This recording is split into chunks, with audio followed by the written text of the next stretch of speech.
Warm greetings from the high 10. It is Everyday Shenanigans. Thank you for joining me. Happy holidays to everybody in the viewing audience. Thank you, Wait, and Miss Praise.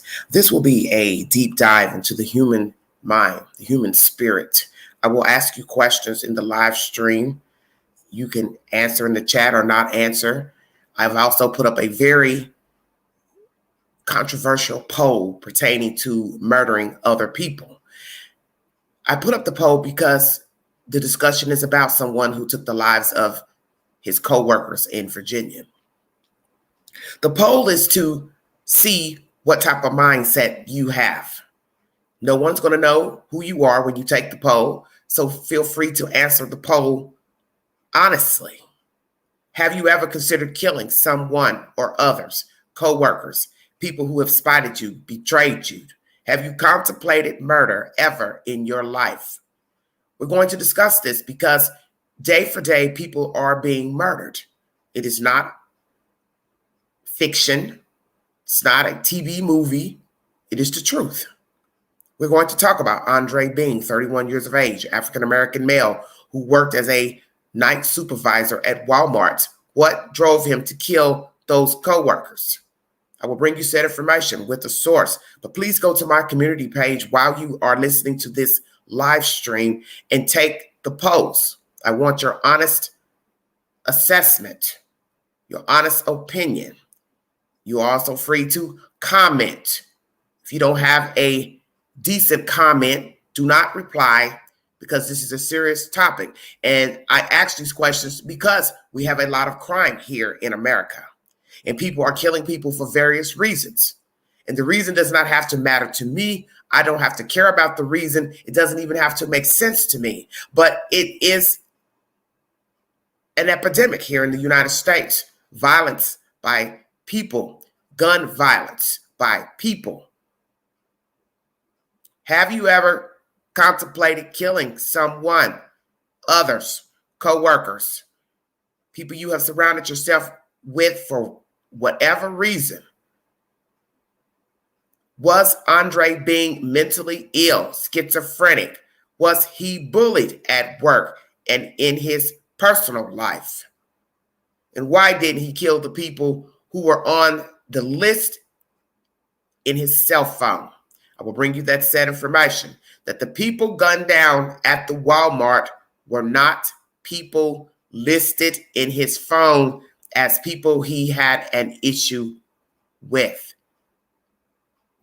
Thank you for joining me. If you'd like to donate to this great network, $BeganG129 Cash App. All stickers and chats are welcome during this live. Let's go to Angela's community page to see what you all have given as far as your opinions about murder. If you knew you could get away with killing someone, others, would you do it? 9% of you said yes. 91% of you said no. 11 votes. Thank you for doing the poll. If you answered yes to my kill question, why didn't you follow through? And thanks for being honest and taking the poll. 50% of you said you didn't want to go to jail. 50% of you said it was wrong. My other two options were, changed mind for whatever reason, 0%, and still want to exact harm, 0%, 2 votes only on that poll. The next poll. My next live is about Andre Bing, who killed his co-workers. Honestly speaking, have you ever contemplated killing anyone who angered, spited, betrayed you and or co-workers? 6% of you said yes. You have contemplated killing someone. 94% of you said no, and that was 18 votes. The next poll. Do you believe Andre Bing was bullied at work in his personal life as well? 11% of you said yes. 22% of you said no, and 67% of you said not sure with 9 votes. And we have 1 comment. Barb has to say perceived bullying. Well, Barb, that's why I gave different options. Was Walmart shooter Andre Bing mentally ill? 71% of you said yes, 8% of you said no, and 21% of you said not sure, with 24 votes. Thank you for joining me. This is Everyday Shenanigans. Let's get started. Another mass shooting in this country. Overnight, a gunman opened fire in a Virginia Walmart. Just a few moments, we're going to hear from one of the eyewitnesses, an employee at that store, who says she came face-to-face with the shooter. At least 6 people were killed inside the store, and several victims are being treated at a local hospital. Jay O'Brien starts us off on the scene in Chesapeake, Virginia. Good morning, Jay. Michael, good morning. This is a small city now facing tragedy the day before Thanksgiving, a busy shopping day. We've had people walking up to us here clearly shell-shocked, including distraught employees of that Walmart. Responded to 402, 1521 Sam Circle at the Walmart for a gunshot wound. Overnight, a mass shooting at this Chesapeake, Virginia Walmart. This is Super Walmart Greenbrier.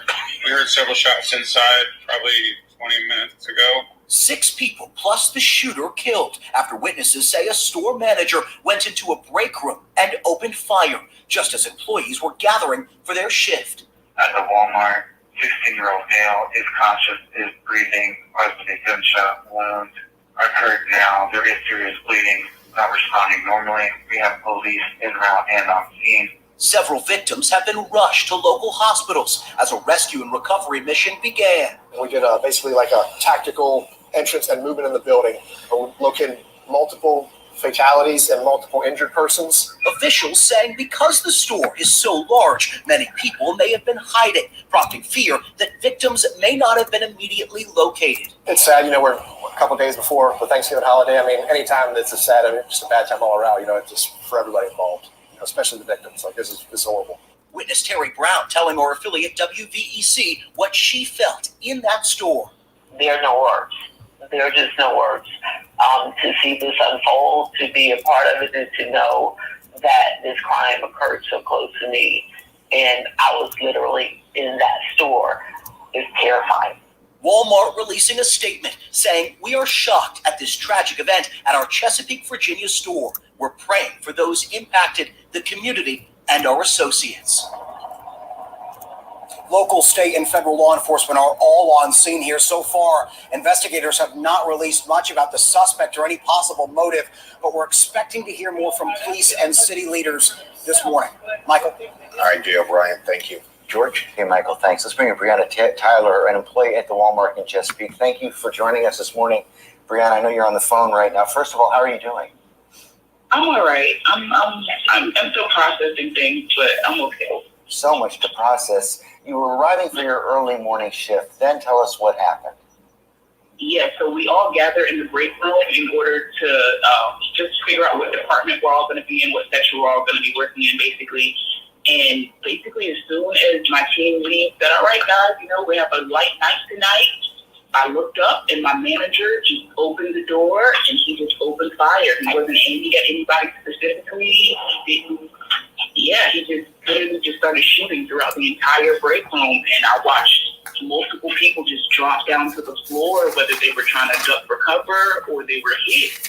He just opened fire. He looked directly at me, but luckily he missed my head by like an inch or two. Oh my goodness. Was he saying anything?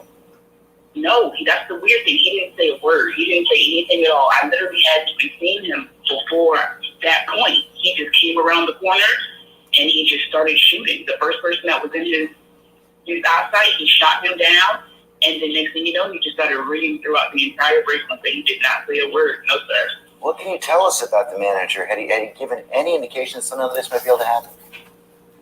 I'm not going to lie, I have only been there for about 2 months, and when I first started, I did hear that he was your manager to look out for because there was always something going on with him just having an issue with someone, but I never expected it to get to this level of an issue. Like, I don't know of anything that has happened recently for him to just overflow with these emotions, but yeah, he was the manager that everybody, had something to say about, pretty much. But nothing like this. No, nothing at all. I would have never thought that he would do something like this. Absolutely not. Especially when, like I said, we were all literally just getting to our shift. The night hadn't even started yet. If we all clock in at 10, and by 10:12, they were calling the police saying that he had started shooting. Oh, Brianna, I'm so sorry. Thank you for sharing your story this morning. Our hearts are reaching out to everybody in your community right now. We're glad you're okay. Thanks very much. No problem. Thank you. Hi, everyone. George Stephanopoulos here. All right, everybody. ABC News is the source. Let's chop on what was said in this commentary where the young lady had spoken. She's only been working there 2 months. This is very interesting information. She'd only been working there 2 months. She was told to look out for the said manager. He's the one who's had issues with different people at this Walmart. He has been working there for over 10 years, I do believe.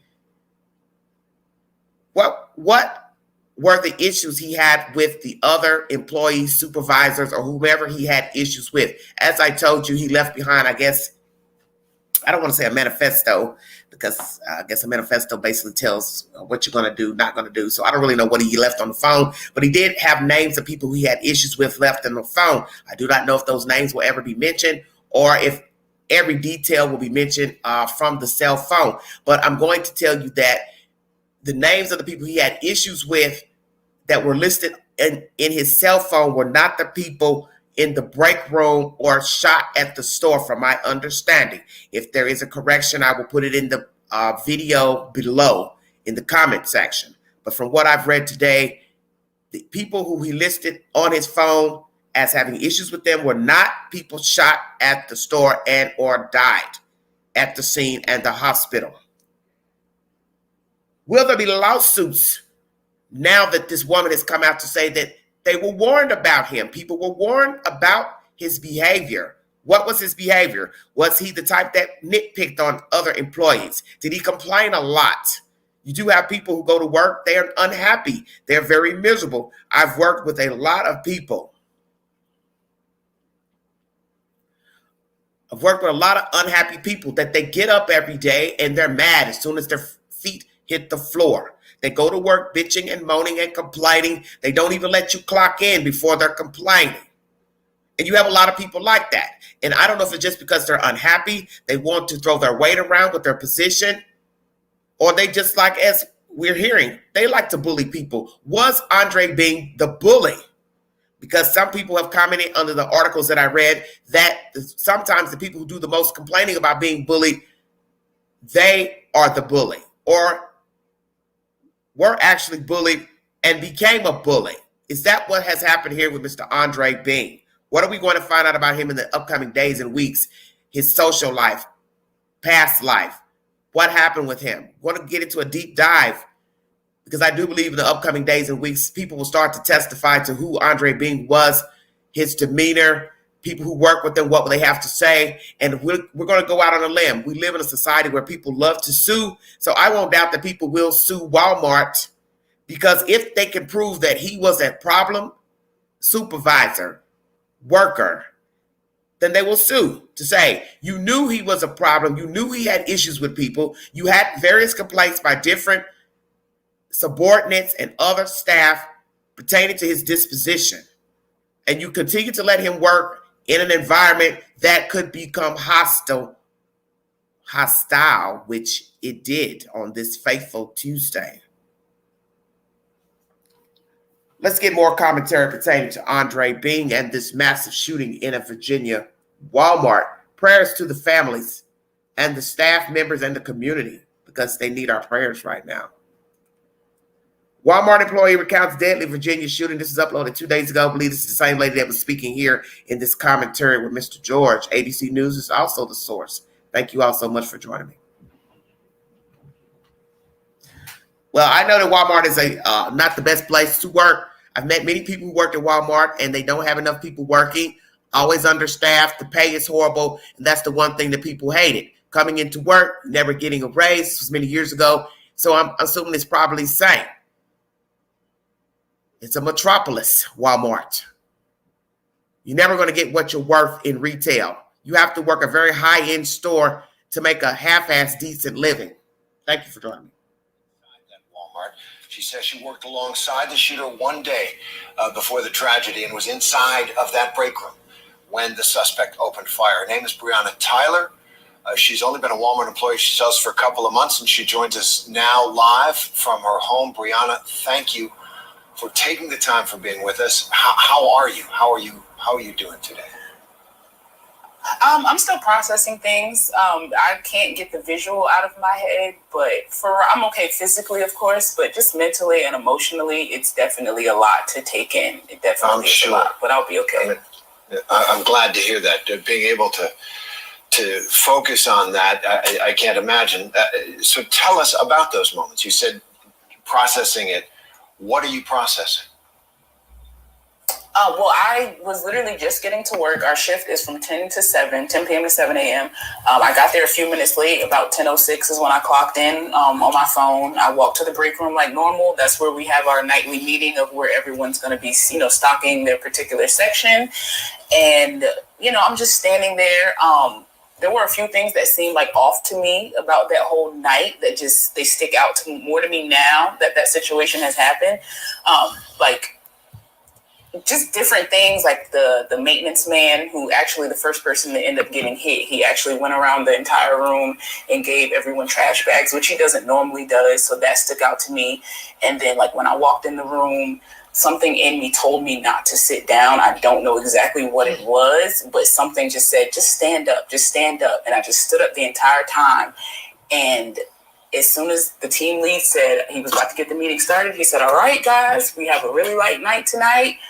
And as soon as he said that, the supervisor or the manager just came around the corner and literally just opened fire and just started swaying his arm back and forth. He didn't have a target. He didn't, he wasn't aiming for anybody specifically. He literally was just shooting across the entire break room. It's terrifying. I mean, that just sounds unimaginable. And how did you keep yourself safe? You just hit the deck? Did you run? I honestly, at first I froze because I thought I was in a simulation. It felt fake in the very moment, because I'm literally looking at this man and I see the smoke leaving the gun, but it's just not registering to me because I think it was the fact that I recognized his face. If it were someone that I had never seen before, then I feel like it would have been realer in that moment. But the fact that this is somebody that I worked with and I talked to and I was next to every day, it was just this can't be real. And so I saw all of my coworkers diving onto the floor, and I'm just looking around what's going on? And then once I saw blood, I was like, oh, this is really real. And then that's when it processed that, you have to run or you're going to die. And then I just booked it through the store, and all I kept saying was, don't trip, don't fall, don't look back, just run. And that's exactly what I did. I just ran straight for the front door. Cannot imagine what you went through. Tell us, if you can, a little bit about the supervisor, about the shooter. You said you felt uneasy about the employee meeting leading up to the shooting. Was it because of something about the supervisor, about the shooter?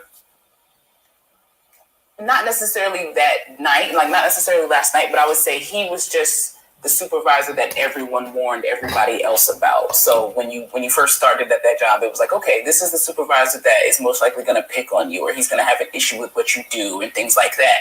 So, I had to note it in the back of my head that, okay, cool, we might run into an issue, but I never thought that it would be anything to this extent. Because like I said, he didn't say anything. He didn't point to anyone specific. He didn't aim at anyone specific. It was he was just out to get any and everybody that he worked with. He genuinely just did not care. And Breonna, you said it was a handgun that he was using? Yes. You got a sense of how many shots he got off? He let off probably about 8 to 10 in the break room alone. He was just literally just swaying his arm back and forth, and he was just shooting. I would say he let about a whole clip out. I would. And Breonna, you say you've been working at that store for just a couple of months. What more can you tell us about the suspect? Did you have a sense that this was a guy who wasn't right? He always gave off he was the loner type. He was quiet and to himself. I will say that. He just, he gave off the vibe that was just you don't talk to him unless you have to. I've never once had a joyous, fun conversation with him. It was always about work. and that was it. So whereas with everybody else, a lot of people, they laugh, they joke. I have other supervisors that I can, talk to casually. But with him, it was always just like a straight shot. Okay, this is what we're doing. This is what it is. So he wasn't like the fun, bubbly type of person. So I can't really say anything about him other than everybody just about had a trivial issue with him at one point. But nobody, I don't think anybody could have ever guessed that he would take it to this extent. Right. Whatever this is, he kept inside of. Now, how has the store and the company responded to employees after the shooting? Have you heard from anyone to reach out to you, make sure you're okay, you're doing all right, do you have what you need? I haven't heard from anyone officially. I have talked to my other coworkers, and they've asked that, if I was okay. There were coworkers outside of the store last night, of course, after everything happened. So we were all checking in with each other. Someone did come up to me and get my first and last name and make sure that, I was accounted for in the group of the employees. But I haven't spoken to any corporate or any a store managers or anything like that. No, not yet. No, sir. Brianna, I must say, I'm just so impressed with how strong you are in this moment. It's a terrifying situation. I mean, have you learned, it's early, but have you learned something about yourself and about life, or is that just a ridiculous question? No, not ridiculous at all. I would honestly say, even though it is still early, I know that I'm handling and I know it's going to set in more, but I know that I'm handling this a lot better than most people. So I would just say it's definitely taught me how strong I am. And just to really live life to the fullest. Like I'm 28 and I have a 4-year-old son, and that seeing my life flash before my eyes, I feel like it definitely taught me that life can literally be taken from you at the blink of an eye. Like you can be doing something as innocently as trying to go to work, and your life can get taken from you that fast. So I would just say, just reach out to the ones you love, keep an open relationship with them, do your best, like just be a good person, because at the end of the day, you genuinely never know when you will look your child or your mother in their eyes again. Amen to that. Breonna Tyler, we want to thank you very much for being with us. We want to wish you a happy Thanksgiving, and the thanks that you have for making it out, communicates something to all of us. So thank you very much for being with us. Good luck. Thank you. No problem. All right, everybody. ABC News is the source. Let's chop up what Breonna Tyler had to say. Such a similar name to Breonna Taylor. Wow. Okay. Breonna is 28 years of age, an African-American female with a 4-year-old son. She just so happened to be in that break room when Mr. Bean let loose. From her assertion of that tragic day, which was Tuesday night, right before Thanksgiving, that a supervisor came in talking to them about what their night was going to be like. They meet in this break room to get the 411 of what they need to do, blah, blah, blah. She felt uneasy. Did she have an omen, a premonition of something? She said it was off. Maintenance man in there handing out the garbage bags, blah, blah, blah. Well, let's just be truthful. That's what he does, I'm sure. Here's a bag, do your thing, blah, blah, blah. Or did she really have an omen? Something wasn't right. She said she thought about sitting down, but she stood up. Well, one thing about standing up, once a gunman comes in, you got to now lie down. So if we're sitting down, we're closer to the floor to go on and lay on down and play dead, stay woke. But she didn't know a gunman was coming in there. Just saying. He was the one to watch out for. She was warned about this, said Mr. Bean. Is it known that he was a nitpicker? One of those type of people, as I just said, comes to work very unhappy, or was he just meticulous about his position? Some people are sticklers for doing their job. They go by the rules. They don't deviate. Was he one of those type of individuals? He didn't deviate. He wasn't a bubbly type person. He appears to be a loner. All her conversation was work-related. She had no reason to talk to him. Was Mr. Bean unhappy on this job?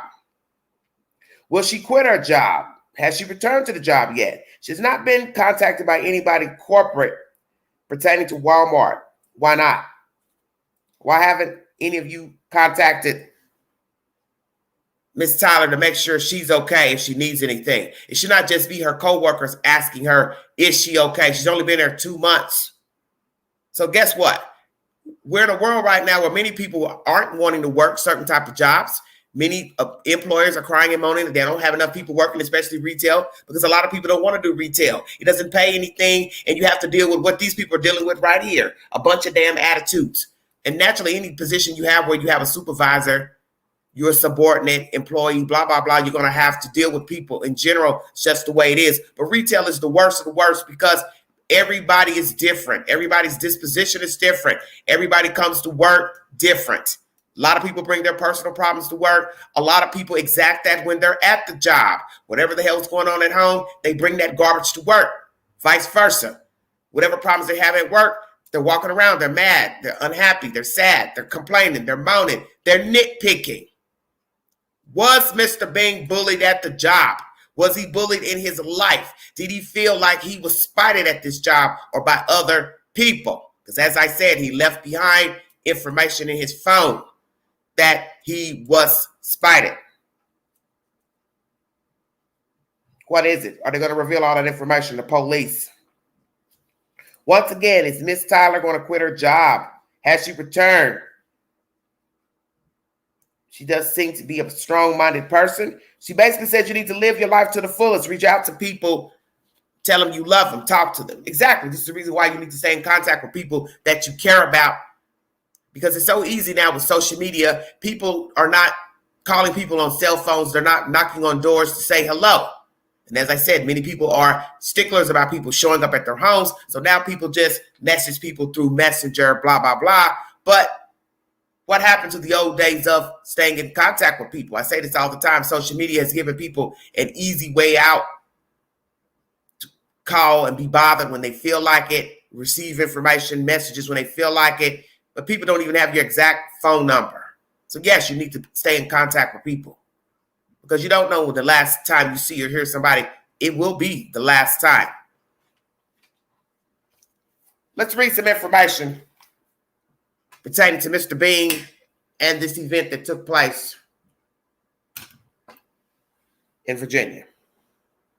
ABC was the source for both of those information I brought. Hello, everybody in the chat. Thank you.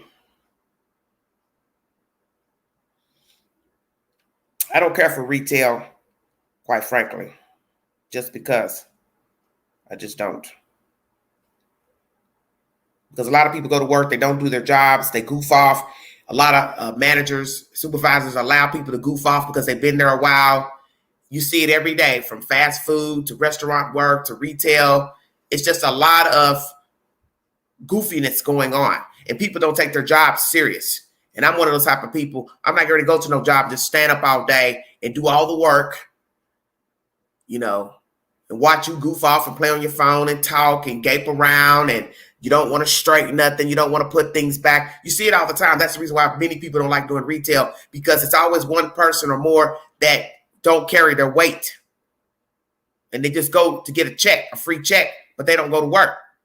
And that's unfair to other people that's there trying to hold their weight. That's why there's so much attitude with retail, because people don't carry their weight. Then you've got those that are sticklers. They want to nitpick on everything. So see, it's a combination. Bad attitudes, people wanting validation, people throwing their weight around and their position around, people coming to work goofing off, people coming to work with problems every day, moaning and complaining, trying to get other people fired, in trouble. So you have all type of attitudes on a job.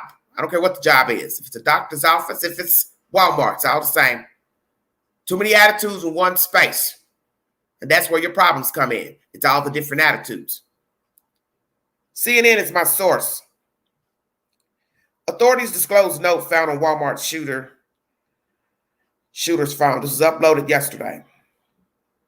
The gunman in this week's deadly Walmart shooting in Chesapeake, Virginia, purchased the handgun he used this morning of the attack and left a death note outlining grievances against people in his life, city officials said Friday. The note found on his phone talks about God, the Holy Spirit, and how the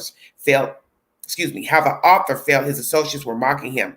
Walmart uses the term associates for some of its employees. The associates give me gave me evil, twisted grins, mocked me, and celebrated my downfall the last day. That's why they suffer the same fate as me, the note says.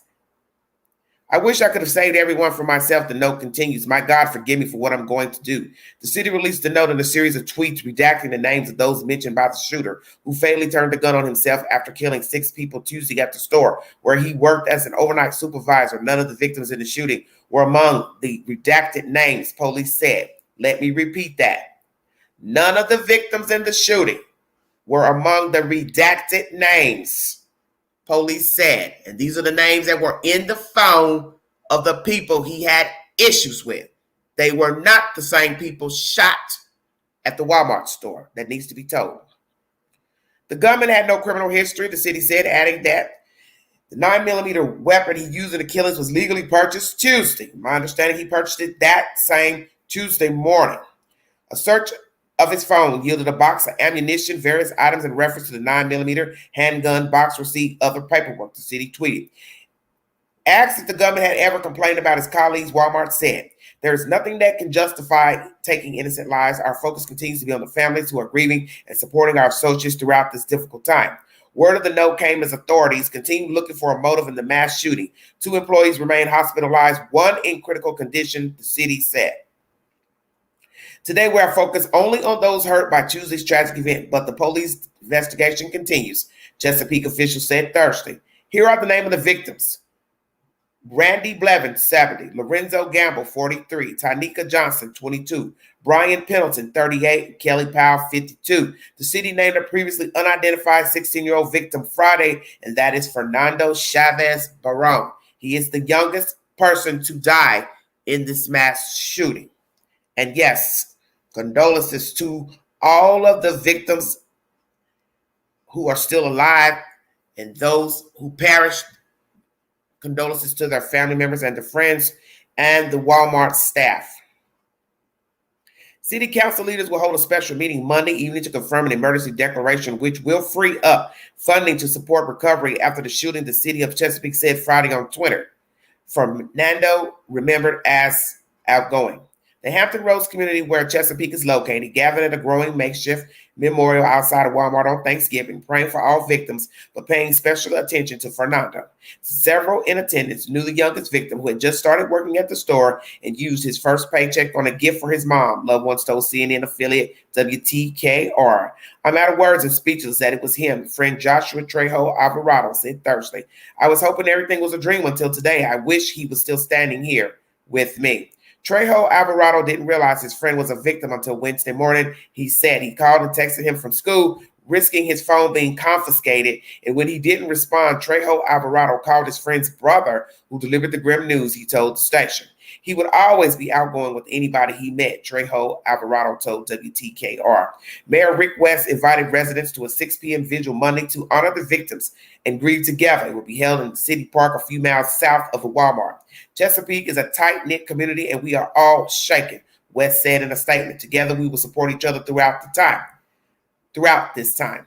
Walmart shooting among a rash of violence. The tragedy, which came as many in the community were preparing to spend the holiday with family and friends, has unleashed an outburst of grief and trauma over the loss of loved ones in yet another mass shooting in the United States. Another Virginia community has also endured the pain of lives lost to gun violence. About 170 miles west of Chesapeake, a 22-year-old student at the University of Virginia in Charlottesville has been arrested and charged after opening fire on fellow students November 13th, killing 3 of them on a bus returning to campus from a field trip to Washington, D.C. Colorado community has been mourning since the weekend when a 22-year-old suspect shot and killed 5 people and injured 19 more at an LGBTQ nightclub in Colorado Springs, authorities said. The shootings, among many others, have put the U.S. on ominous track to making 2022 the second highest year for mass shootings on record, according to the data from the Gun Violence Archive, a nonprofit which began tracking the instances in 2014. President Joe Biden tapped the moment to decry on the ongoing gun violence and urged Congress to work with him to get rid of assault weapons like the one used in Colorado. The idea we still allow semi-automatic weapons to be purchased is sick. It's just sick. It has no social redeeming value, zero, none, not a single solitary rationale for it, Biden told reporters Thursday in Nantucket, Massachusetts, where he greeted first responders. Shooter just started spray. The Chesapeake shooting erupted suddenly, with witnesses saying they were in shock and disbelief when they saw the gunman, 31-year-old overnight team lead, who worked at the store since 2010, pointing a handgun at them. He was armed with multiple magazines, police said. Walmart employee Kevin Harper said the shooter entered the break room and immediately began firing. He came in there and just started spraying, Harper said in a video on social media. 2 slain victims and the shooter were found in the break room. Another victim was found at the front of the store and 3 others died at the hospital, Chesapeake City officials said. The shooter killed himself, police said. Jesse Wilczewski, the mother of a 15-year-old, said, had started work at the Walmart only a few days prior and was attending a routine meeting in the break room just after 10 p.m. when she looked up to see the gunman in the doorway pointing his gun at coworkers, she told CNN. It didn't register as real until her chest vibrated and her ears rang while the gunshots were erupting, she said. The shooter left the break room area as she hid under a table, trying to stay quiet as coworkers lay still on the ground and in the chairs. The sound of their blood hitting the floor continued to haunt her the day after the shooting, she said. The sound of the droplets, she said. It replays and replays and replays and replays.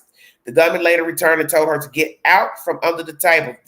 When she did, he put a gun to her forehead and told her to go home, aiming the gun at the ceiling, she recalled. I had to touch the door, which was covered in blood, and I walked out the double doors to where you can see the aisles of Walmart, she said. I just remember gripping my bag and thinking, if he's going to shoot me in the back, well, he's going to have to try really hard because I'm running and I booked it. Breonna Tyler, another new hire, saw bullets fly just inches from her face, she said. And that is the young lady you just heard in the last video that I played. Speaking of what happened in that room. All of a sudden, you just hear pow, pow, pow, pow, pow, pow, pow, Tyler said. There were people just dropping to the floor. Everybody was screaming, gasping. And yeah, he just walked away after that and just continued throughout the store and just kept shooting. If you need verification for this information, CNN is the source. We're going to talk briefly about the youngest shooter. If you need verification for this information, please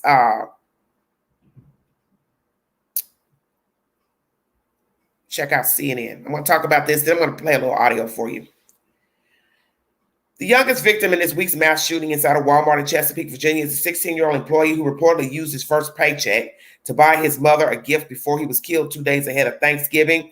Fernando Chavez Barron, along with 5 other co-workers, was shot and killed Tuesday night when a manager opened fire in an employee break room during a meeting before killing himself, according to a social media post from the city of Chesapeake that publicly identified the teen on Friday. And as I told you before, authorities are working to learn more about the gunman, including publicly releasing a note found on his phone after the shooting. Friends of the 16-year-old killed are in mourning. Try to give you a little bit of words. As I said, his friend has spoken out. And he's shocked. He says, I'm out of words and speechless that it was him, says Mr. Trejo Alvarado. I was hoping everything was a dream until today. I wish he was still standing here with me. I prayed yesterday night with my whole family for him. We got flowers and candles at home for him too. And as I told you before, he did call the young man, but naturally he did not answer his cell phone. So he called the brother to see what happened, and the brother told him what happened. Oh, Lord. He would always be outgoing with anybody he met. He was nice, Mr. Alvarado says of his friend. Once again, the victims are Randy Blevins, 70, Lorenzo Gamble, 43, Tynika Johnson, 22, Brian Pendleton, 38, and Kelly Powell, 52. They will be holding a memorial vigil for all victims on Monday at 6 p.m. in the city park if you live in that general area. Let's go back to hear some commentary pertaining to someone's assessment of the note left behind by the shooter.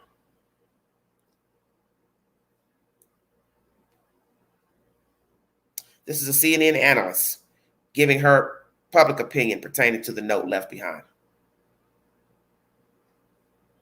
Thank you for joining me.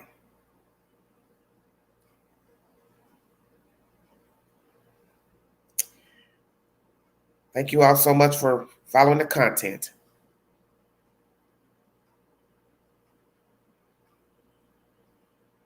Waiting for it to upload.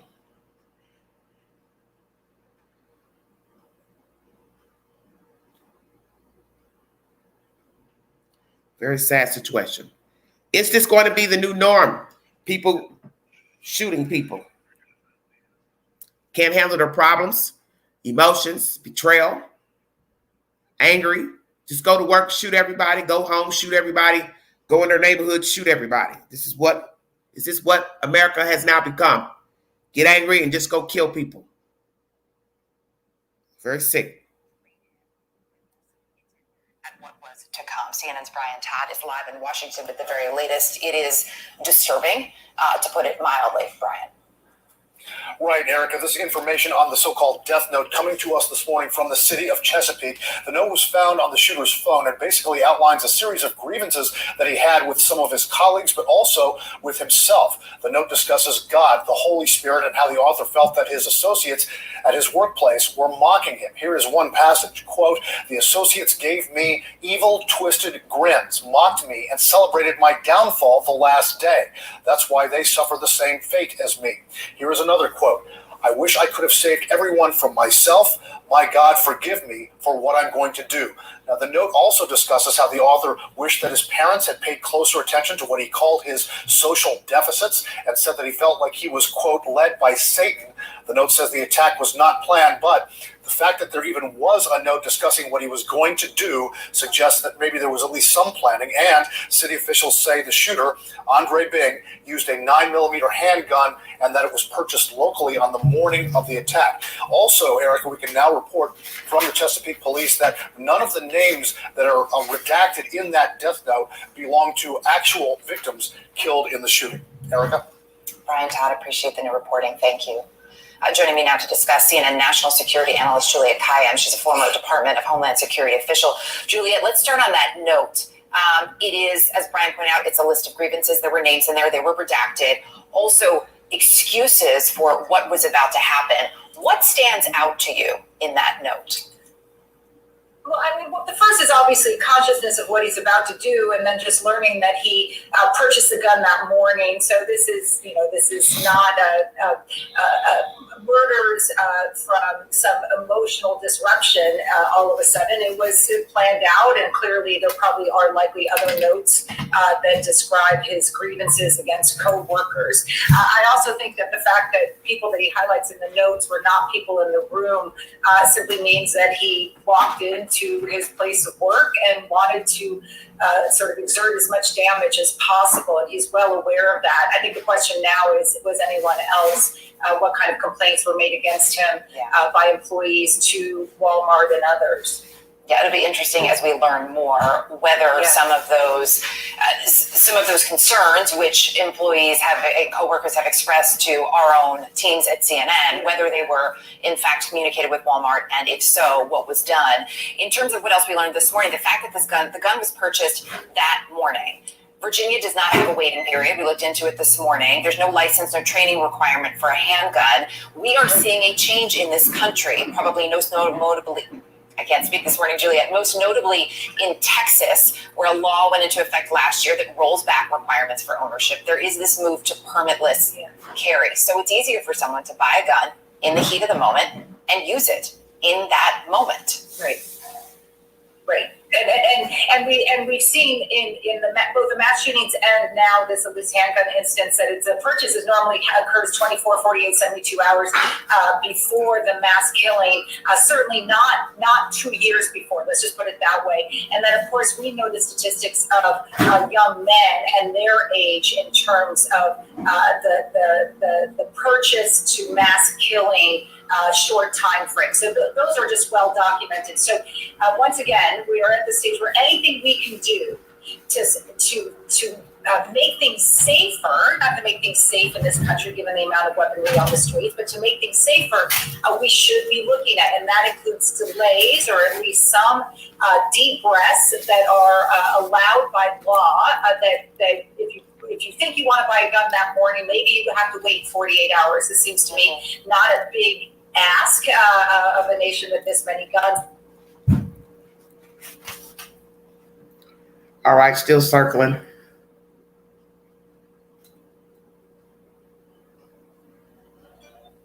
Sorry about that.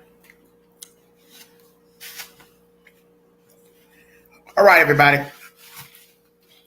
Let's chop up what's been said. Prayers to the victims' families, people working the store, community. When did Mr. Bean plan this massacre? The morning of, the night before, days before, weeks before? When did Mr. Bean plan this horrific event that took place in Chesapeake, Virginia? Thank you all so much for joining me. I have a lot to bring you, so bear with me. So I'm going to recap what was said in this article.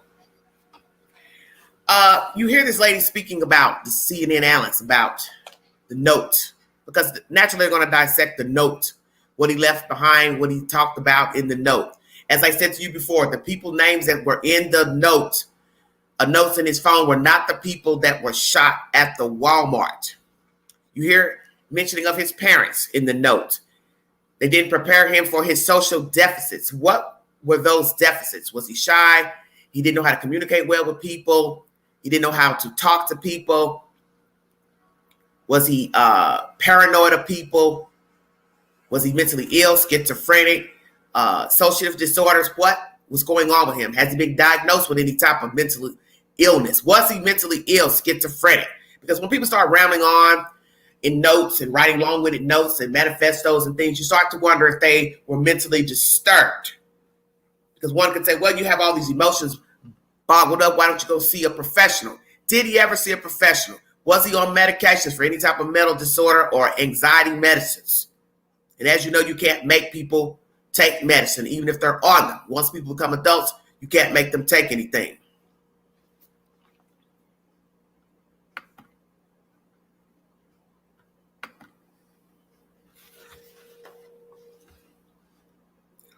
Who was Andre Bean?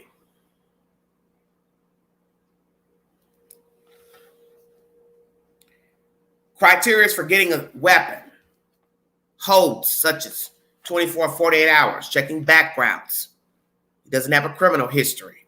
But these things need to be in place because you don't know who you are selling a gun to, heavy ammunition to. He purchased the gun that morning. It's not good. But who knew he was going to go shoot up people when he purchased the gun? How would someone know that they're selling him the gun? What was his demeanor when he purchased the gun? So you can ask 1,000 questions pertaining to Mr. Bean. What was his demeanor when he went in to purchase the gun? What did he talk about? What did he say? Did he say anything out of the way to the person who was handling the transaction for the weapon? What was the motive for purchasing the weapon? Why did he feel the need to purchase a weapon and kill these people? Why didn't he shoot the people whose names were in the phone? And how do those people feel now knowing he's murdered these people at the job and they got a pass? So who last had an altercation, verbal altercation with Mr. Bean? Was he dating anyone? Does he have children? Only child, more children, siblings? How many people are in his family as far as siblings, brothers and sisters? Did he get along well with his family? Did he live alone? Have a cat, have a dog? What? Who is Mr. Bean? What will we learn in upcoming days and weeks pertaining to Mr. Bean's demeanor? You hear this young lady speaking, an African-American female, 28 years old, Miss Brianna, that she just started working there, been there 2 months, has a 4-year-old son. By the grace of God, she survived this event. But she felt the omen while she was in that room. She wanted to stand up instead of sit down. What was going on with Miss Brianna? Cash App, Antoinette. Hold on 1 second, sweetie. Thank you so much. I'll put it back in here.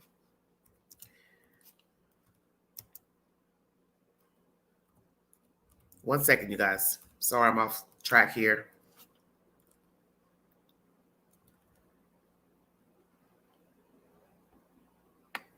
Thank you so much.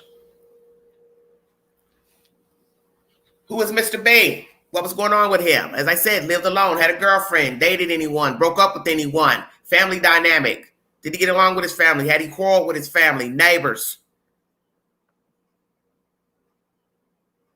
They showed the facade of what looks to be a home. I don't know if this is a townhome, townhouse, condo, or a whole house. Don't know yet.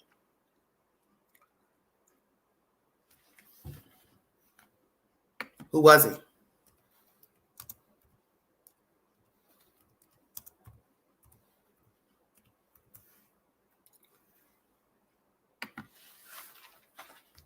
.9mm gun purchased. Left a note on the phone. Said he was mocked. Evil grins. These people celebrated his downfall. What was that exactly? What was Mr. Bing's downfall?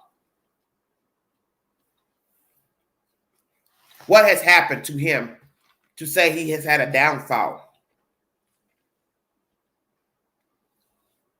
You heard this lady saying about his family. Didn't prepare him.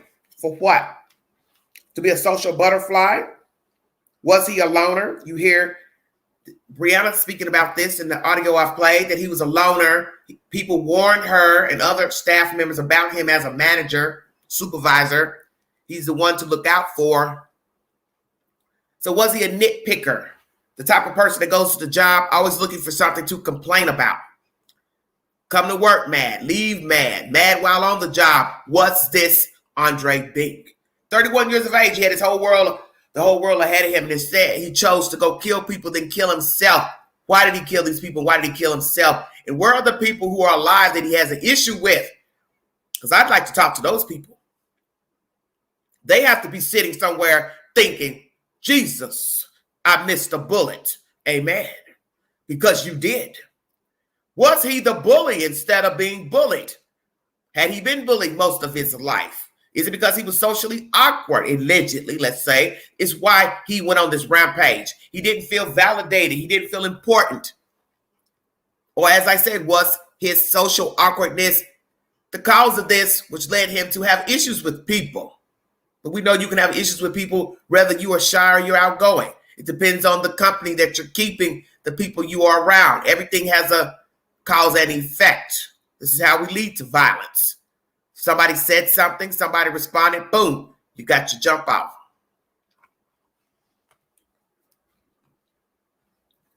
They will suffer the same fate. So that means he knew he was going to kill the people and himself. Very scary. Purchased a gun that morning. He talks to God in his cell, in his text messaging about saving everyone from himself. Talking to God. Asking God to forgive him. Well, if he was a Christian, he knew that murder was wrong, so why kill these people? Because you're mad at the world or having problems with others and or the people that happen to be in the room. Once again, the people in the room were not mentioned on his phone. So why shoot these people? Is it just he was angry with the world? They were the closest to him, so he shot up the people in there. You hear Brianna saying he didn't aim at anyone specifically. He just sprayed the room.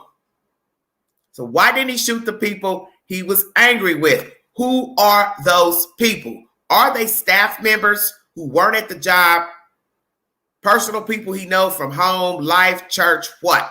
Did he go to church? Did he attend church? Was he an actual Christian at the time of death? Asking all questions. They will suffer the same fate. This shows he had intent to murder on this fateful Tuesday. Why go this far? Why not quit the job or find something else to do? We can't ask him because he's now no longer alive. We will wait to see what others that know him well will have to say about his disposition. Hopefully they will tell the truth, because I know a lot of people like 5 minutes of fame when terrible things happen and you don't really get a general idea of who a person was, because people are too easy trying to get attention via the news and social media. I'm calling it out because you know it's the truth. 6 dead, kills himself. He was an overnight supervisor. Names are redacted from the phone of the victims, of the people he was criticizing in his phone. Very interesting information. Him mentioning these names in the phone. Will the police contact those said people in the phone to ask them what their relationship was like with Mr. Bean? Because I'm going to go back to a story a few years ago. I did it on my channel. Please go back to my earlier video pertaining to this African-American female that shot this retired state trooper in a cigar lounge outside of Chicago a few years ago. Now, on that fateful night, she appeared to be happy.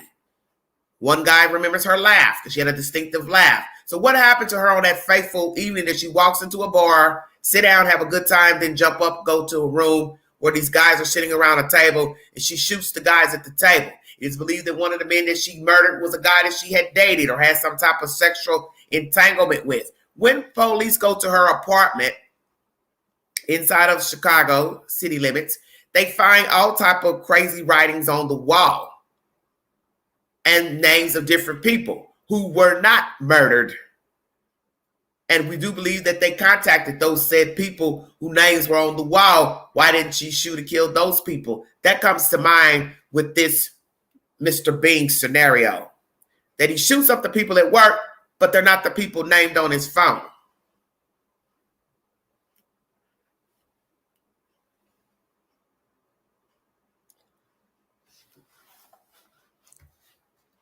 What would the people have to say that were not murdered by Mr. Bean and find out their names were in the phone and he had issues with them? That's very interesting. Who are they? Why didn't he kill those people? What did they allegedly do to him? And instead of killing those people, he just took anybody out at the Walmart. Was he too lazy to hunt the people down that he actually had issues with? Did they work different shifts? What was the reason for not shooting the people that were mentioned in the phone? No criminal history. The reporter asks in this article, the first article I brought you, if anybody complained about him, or did he complain about his colleagues, excuse me. And Walmart's response was, there's no justification for taking lives, and their focus is on the families of the victims. I agree, it should be the focus, but people are going to ask, was Mr. Bean a problem? Was he a problem worker, problem supervisor?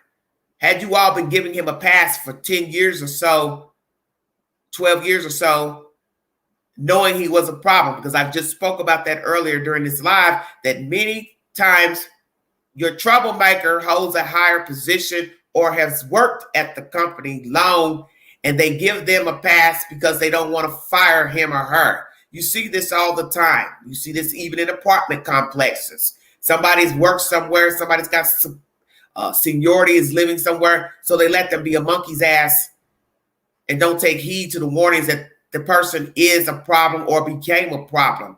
Is this what has happened at Walmart? Supervisors knew that Mr. Bean was a problem, knew he was hard to work with, knew he was hard to work for, knew he used his job as a superiority complex, allegedly, or hypothetically rather, and they kept him on. Will these people sue? Because if it comes out that he was a problem, and you already have a girl saying that who's only been there 2 months, that ain't good. So at what point did Mr. Bean become a problem supervisor, a problem human being? Did his life just become disarray the past month, 2 years? What? And he decided to go to work and just be an ass. But let him tell it, he was bullied. So what are we saying? He was bullied most of his life, bullied at work. He became the bully on Tuesday. What's the truth?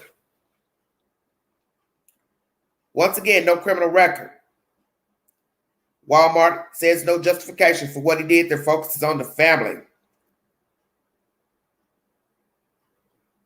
And what's going to be sad, like I said, he was a problem, and Walmart allowed him to work there.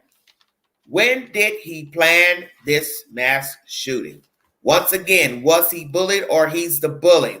Will people come forward and tell the truth pertaining to Mr. Bean and their dealings with Mr. Bean? Family, friends, associates, blah, blah, blah. How do the people feel now who know they missed a bullet by Mr. Bean. What was the motive? 2 hospitalized, 1 critical. Are we to believe what he wrote in his notes? Are we dealing with a person that was sane or mentally ill, schizophrenic, social personality disorders? What are we saying? The investigation is still ongoing. You also heard in the commentary I played that there are a lot of mass shootings that have taken place in the state of Virginia. Did people ignore the signs of these mass shooters? Didn't care. Didn't think it would go this far. Didn't think the person was that type to kill others. So we're going to say that for Mr. Bean. Were there signs that he was erratic, detached from reality, a cold-blooded killer in the making? Did people not see the signs? Did he ever talk about hurting people, harming people, hurting himself? Did he ramble on about Bible verses and use God as a crutch, as I call it, pimping Jesus, to explain himself? Just asking. No one has control over another person's thoughts, actions. So what is the prevention from these mass shootings and murder in general? You cannot make a person take his or her medicine if indeed they are on medicine. You cannot make a person seek help if he or she is mentally disturbed or has homicidal, suicidal tendencies and thoughts. 2022 had the second highest number of mass shootings. Why is that? Have we become emotionless, empty vessels, no empathy for others, mankind, to where we just don't know how to behave, how to conduct ourselves? We don't know how to act. We act out, pop off, cuss people out, put our hands on people because we have some inner demons or some type of mental defect. And this is the new norm. Get mad, go buy a gun, and just shoot everybody on sight, whether they did something to me or not. Is that the new American norm? Are we equipped to handle stress, betrayal, too easily offended? We act out, we hold it in too long, and then we pop off.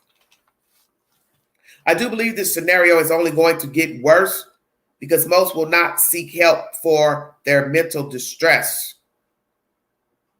So you have to pray every day that you will not be a victim. Be aware of your surroundings. But once again, who's going to know that somebody's going to come into an open space and start shooting people? God forbid you're closed up, only one way in. And I wanted to ask that as well. How many doors were in this break room to get in and out of? You do hear the young lady saying she got out of there. One lady took off running, blah, blah, blah. But can't run past the shooter because you're too afraid to get up. And the one that he spared and told her to get out of there after putting a gun to her forehead and then pointing to the ceiling. Why did he spare that one female? 31 years of age, associate shot. He went in a break room. Why there? Why the break room? 2 were found dead in the break room, including the shooter. 1 was shot in the front of the store. 3 died at the hospital. So why did he shoot the person at the front of the store? Who was that person? But once again, they said the people shot were not the names mentioned in his phone. Why did he spare the one girl who hid under the table?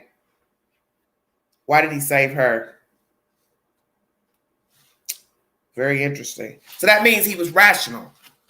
That he could tell somebody, get up, put a gun to their head, and then say, get out of here. Why did he save that one person? Because that person hid under the table. He went out of the room and then doubled back because I guess he realized, oops, I left somebody in there breathing. Let me go check on her. But instead of killing her, he spared her. Why did he spare that one person? Very curious to know that. Obviously, no beef with the people in the room, in the break room, allegedly. Yet after all of this killing, letting one female go, he kills himself. Because as he said in the manifesto, diary, whatever you want to call it, you're going to get the same fate that I'm going to get. So that means when he bought the gun, he knew he was going to kill people and then turn the gun on himself. And we also know that if you believe in the Bible, that is the one sin that is unforgivable, is self-harm. So if he was a Christian, he had to have known God would not favor him to kill himself. Because you're basically saying that God made a mistake when you take your own life. That is what you're saying. Once again, what will we learn about him in the upcoming days, weeks? Was he married, had kids, lived alone, issues with neighbors, friends? How did he behave the days before, a month before? Any type of conversation that was subversive pertaining to murdering people, hurting people? Was he a nice guy, kind guy, but just an introvert that people didn't understand? Had he been spewing Bible verses? Did he go to church? Was he active in the community? Did he go places, do things? Was he a loner? Who was Andre Bean? Did he date, have a girlfriend, go out? Will we hear that generally he was a nice guy and that people are shocked that he exacted this crime, or will we hear they were not shocked? Naturally, you will hear different people's conversations because how one person interacts with this person, it's not how they interact with Bob, Dick, Susie over there. Everybody will probably have their own version of Andre Bean. Once again, is this our new norm? Exacting revenge on civilians because we are not happy, miserable, tired of being mistreated, used, bullied, talked about, gossiped about, lied on. Whatever the situations we're having in life, what was Mr. Bean going through before this massacre? Have any of you in the chat ever thought about killing people on your job, your home, your house, your neighborhood, your church? I put a poll up on my community board. I will go back in and reread those results because this is an in-depth discussion about the mind, the human spirit, that any one of us can be pushed to do terrible things. Maybe not necessarily kill up a room full of people, co-workers, but we could go off, lash out at a person, hit them, strangle them, beat them up, pull their hair. We've all been pushed to anger. Of course, I've had someone in the chat once say they've never been pushed to want to hurt or harm somebody. I don't believe that. I refuse to believe a person has never wanted to harm another human being, because that means you've had a cushy life and nobody ever did anything to you to set you off, push your buttons, steal from you, rob you, hurt you, assault you, offend you. Was Mr. Bean easily offended? Because if you have a problem with being offended, some of us are, we take things very personal, jokes, snide-ass remarks, then we start feeling some type of way. We get in our feelings. We say to ourselves, well, I didn't find that very funny at all. Now we are angry, may want revenge. Has anyone in the chat ever wanted to kill another person? Would you? Would you kill a person or persons? Would you kill a person if you knew you could get away with it? I asked that on my poll. Once again, what is strange with Miss Brianna talking, how odd the night seemed to her. She wanted to stand up in the room only. Facts, she was warned about him as a supervisor. Very interesting. He was the person to look out for. What exactly was he doing on this job for 12 years to be warned about the guy to look out for? Well, guess what? It finally came to fruition. He was the guy to look out for because he's now killed people and then killed himself. Will there be lawsuits pertaining to Mr. Bean working there and being a problem worker? And Walmart allowed him to be on shift, be employed, knowing he had issues with other staff members, subordinates. Will these people, family members, sue Walmart? Once again, was Mr. Bing an unhappy camper? Which I think that answer is self-explanatory. Will this girl quit? The one who taught Miss Breonna Tyler, 28 years of age. Will she return to work? Has she returned to work? You heard her say in this commentary, nobody has contacted her. Live your life to the fullest. Reach out to your loved ones. I agree. Because tomorrow is not promised to any of us.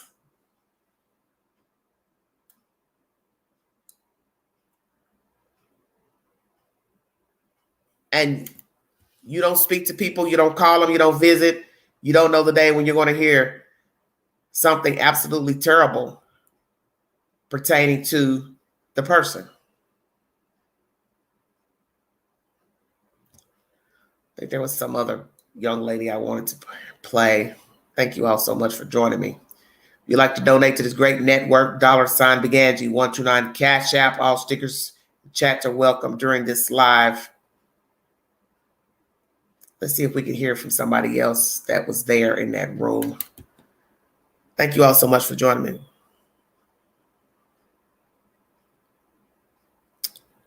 Calm down in the chat.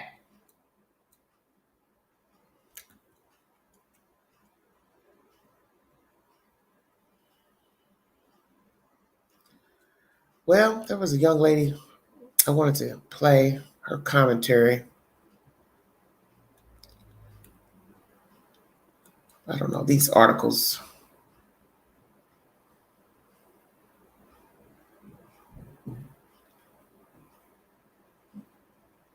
One second. There's a young lady I wanted to hear her rendition of what happened. Okay, here we go.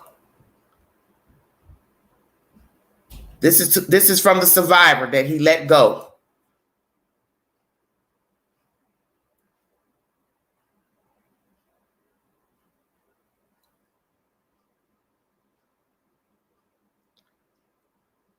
Now, Jessie Wilczewski, she witnessed the shooting at the Chesapeake Walmart.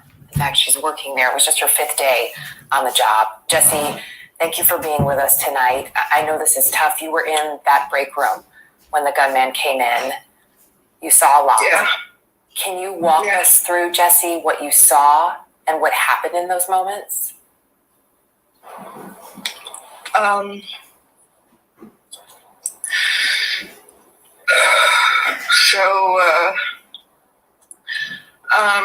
Before every shift, we have a meeting in the break room right at 10 o'clock, and mostly everybody was in there, and the meeting had just started, and all of a sudden, I looked straight instead of looking off where the other guy was talking, and the other team lead is in the doorway, and he's got his hands like that, and at first it didn't even look real, it didn't register as real, it the only thing that made it real was the vibrations hitting your chest and the ringing from the gun going off, and it just kept going and going.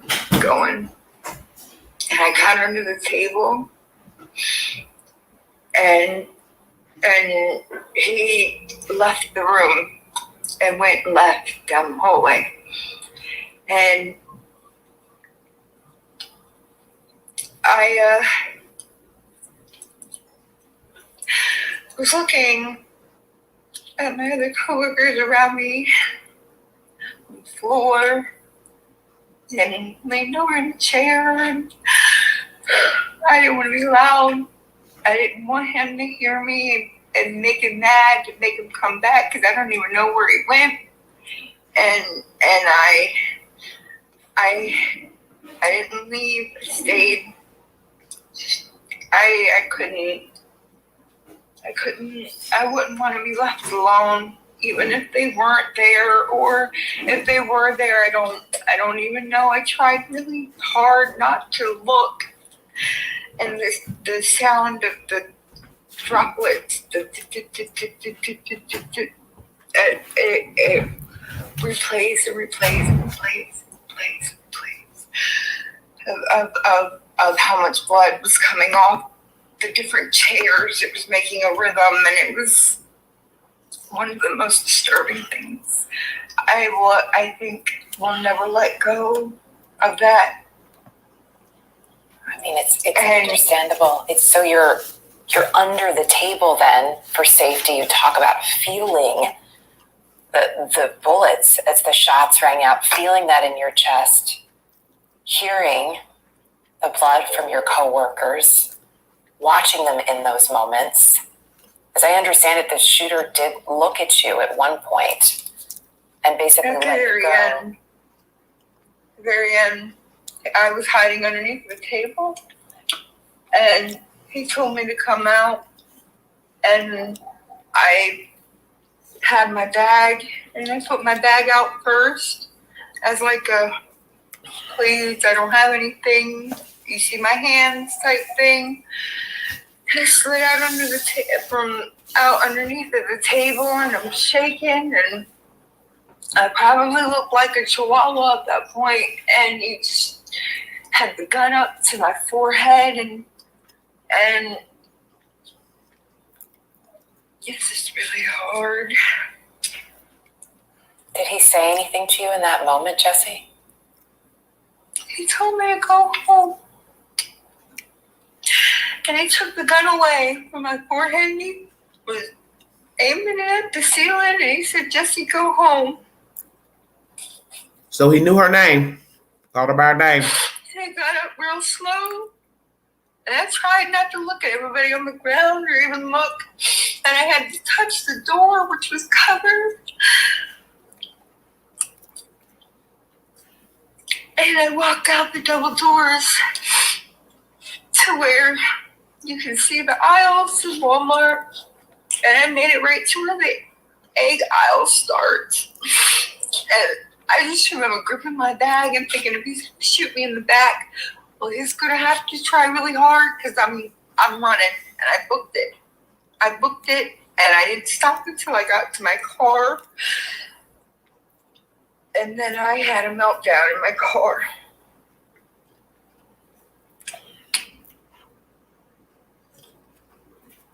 Wow. What a testimony. This is from the lady that survived, that he let go. So where was he when she ran out of the room to safety at that time? Curious to where Mr. Bing was. My prayers are with this young lady and the others, because this will be very traumatic from here on out. She will probably be very restless, her spirit, because how can you function normally after being in a room where people were shot? You hear her describing blood droplets, which is very strange to me, that she said she could hear blood droplets hitting the ground. I've never heard of anything like that before, but nonetheless, she survived. And what I'm curious is to why he spared her. Because if those people in that room had never done anything out of the way to Mr. Bing, then why did you spare this one female? Because she only been working 5 days. Maybe that's why he spared her. Well, she's new. She ain't a part of the brat pack yet. I'll go on and spare her. But these other ones, they've been here a while. Hell yeah, they're going down. Why did he spare this young lady? I'm very curious. But we will never know because he is no longer alive. Some will question murder. Is it right? Some will say I would only kill in self-defense. And I'm sure many people who have murdered others have thought the same. I would only kill unless you were trying to harm me. But then somewhere down the road, this person, people popped off, got angry, heat of the moment, heat of passion. And they went ham for whatever reason, because people murder for various reasons. Was Mr. Bing bullied by his co-workers and or associates, staff members? Was he a bully to the staff members, subordinates at this Walmart? What will we learn about Mr. Bing in the upcoming days and weeks? How will these people be able to tread on those who survived the shooting at this Chesapeake, Virginia Walmart? Will they return to work? File for unemployment? Those new won't be able to file because they just started work, such as this lady here. I don't know if she will return to Walmart. Who would want to go back? She probably will be afraid to work in closed spaces, because I think anybody that works retail and has survived this type of situation would be afraid to be closed up in a room with others, especially a small space. You're going to feel some type of way about being closed up. And that's understandable. Prayers for their journey, those who survived, because this will be very difficult for them from here on out. Some will probably become OCD, post-traumatic distress order syndrome, because of loud noises, popping sounds, bad dreams, nightmares, night terrors, possibly start sleepwalking. Lots of things happen to you when you have endured a traumatic situation. But we know that people kill. And sometimes we've said it to ourselves about certain people when they do crazy things. Yeah, he deserves death. She deserves death. You go out here and hurt people, harm people, assault people, rob people. People say, well, he deserved it. She deserved it. Had no business doing it. So how's it different in this situation with these people in the room? Because some will say, well, they didn't know him well. They didn't do anything to him. Some may have known him well, but they didn't do anything to him. But in his mind, he did not care if they did something to him or not. Because as I said, the people he shot were not mentioned in the phone. So where are those people? And will the police tell them their names were mentioned in his phone and that he had issues with them? Or maybe they won't tell them at all. But people kill for various reasons. Is it right to go ham on people because they spited you or you're angry? You want to make people pay in general? No, this group didn't do anything to me, but I don't give a damn. I want revenge. I'm mad at the world, and sometimes it gets that bad that your spirit is downtrodden. Your mind is weak. Your mind is befuddled. You're angry, bitter, lonely. You don't feel validated. You don't feel important. And that's what leads to these types of behaviors, to want to exact revenge on people, whether they did something to you or not. You don't feel validated. And when you feel this low in spirit, the mind will play tricks on you to say, get them all. Doesn't matter if they did something to you or not. Take whomever down. Because nobody cares about you any damn way. So fuck them. And I'm sure that's what was told to him in his sick way.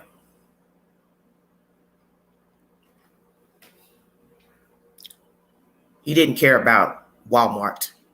He didn't care about the ramifications. He did not care about getting caught because he was going to kill himself. He did what he wanted to do. Yes, he did. Was he mentally ill? I do not know. Schizophrenic? Any other type of mental disorders? I do not know. Was he on medication? I do not know. Under the influence of drugs? I do not know. Did he drink? I do not know. But he made a sound choice on that day. And we know that he was rational because he made one person walk out of the break room. So that means he was lucid of his actions. He spared this young lady here, Jessie. And I am curious to why he did that. And I'm sure she is eternally grateful to Mr. Bean, sick as he was in that moment, but he spared her. And I'm sure families are going to question, why did he spare her? Who was she to spare? Yes, people are going to ask. Sounds cruel? Well, why would they not ask that? Why did he kill my child, my brother, my sister, my mom, my dad? They didn't know him. They didn't do anything to him. Why did he spare her? I think he spared her because she had not been working there long. She wasn't considered one of them. I could be wrong, but I'm just hypothesizing at the moment. She just got there. She just started working, hadn't been there a week. Maybe in his mind he said, nah, we're going to let her go. She's not one of them. She ain't been here long. But then one could say, well, those others didn't do anything to him in that break room. Why he shoot them and then spared her? People are going to ask that. Because as I said, the people shot at the Walmart were not names that were in his phone that he had issues with. So why did he spare this Caucasian lady? And I know she's grateful. Traumatic as the experience was, she has to be grateful that he let her walk out of there. What happened to the people in the store when they heard the gunshots? Did people immediately run out of the store? Patrons and associates. And Walmart, why have you not reached out to Breonna Taylor to make sure she's okay? Ask her if she needs anything. And also with this young lady here, did you all reach out to Jessie to see if she's okay? Because what is going to be the talk of the town, besides this debacle, is that you all have not reached out to any of the employees that were shot or the decedent's families. Because we're going to say, well, all you care about is money. Because we know Walmart, you're greedy. Because you're the only Mohican standing as far as big boy, big box stores. Kmart couldn't compete. It's a wrap. Target is the last one standing. By the grace of God. You're the lone Mohican. And we've heard of your practices in many stores that people don't like working for Walmart. They're underpaid, overworked, and they're not appreciative. And I'm wondering if perhaps this is what was going on with Mr. Bean, that he was a dedicated worker, but he also has some jacked up issues on his own. And we've learned that people can become vengeful and spiteful from how they're treated on their job, treated by their superiors, subordinates, associates, and they become bitter. And then they become exactly what they were criticizing and critiquing. They become the bully. Is that what happened with Mr. Bean? That he was an all-around great guy, but somehow continuously working in this job, possibly having mental issues or defects, he became what he loathed. Because I have to now ask Walmart, why did you keep him there if indeed, allegedly, he was a problem supervisor? Why would you allow him to work? Or are these people just making it up because some of them were just lazy and didn't want to work? What's the truth? Because who's going to tell that? Oh, yeah, I'm a lazy person. I just go to work, get a free check. He picked on me. He did this. What's the truth about Mr. Bean? But in the end, it's not going to matter a person's version of the truth, because in the end, that's all you're getting is a version. People will say he was wrong for what he did by killing these people, whether they had an issue with him or vice versa. He had no right to snuff out these people. And yes, if he has living parents, how do they feel about what happened at Walmart? How do they feel about their child, son, going into this store, killing up people, and then taking the gun on himself? And as I said, what was going on in his life with his friends, family, co-workers to get to this point of killing all these people? Because I don't think you could ever be the same once you have experienced running out for your life or lying on the floor playing dead.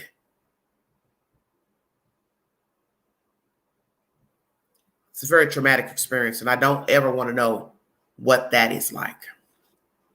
I don't want to step over dead bodies. I don't want to lie beside a dead body or bodies. I don't want to have to try to run, duck, and dodge, and I don't want to be left for dead. But that's the thing. You don't know what path you're going to cross on this journey, in this thing called life, because you don't know people.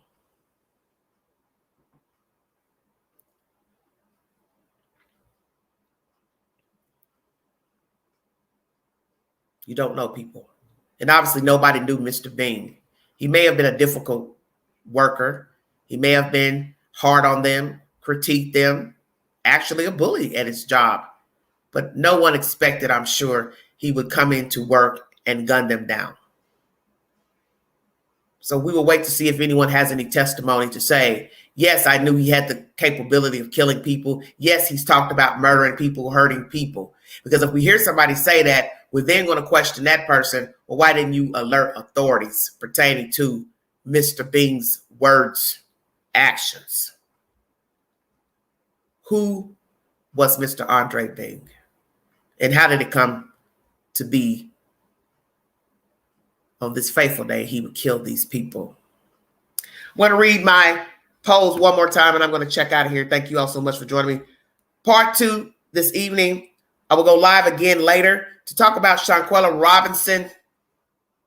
I want to talk about the people who she thought were her friends on that fateful trip to Mexico. I want to talk about what they were doing while she was dwindling down to death. How many people were in the house? How many people witnessed her being assaulted by various people on the trip? What were they all talking about? Why did they not want to call for services until the last minute, 911 services?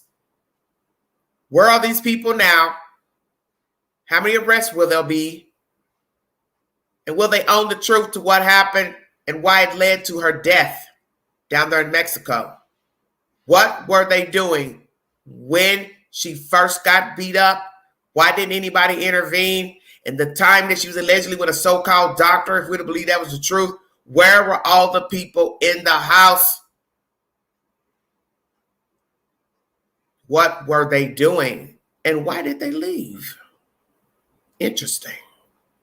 You're cold enough to watch somebody beat up your friend, but you didn't stay on the trip to enjoy the luxuries of this villa. You were already cold-hearted by watching her get beat up. Why not stay?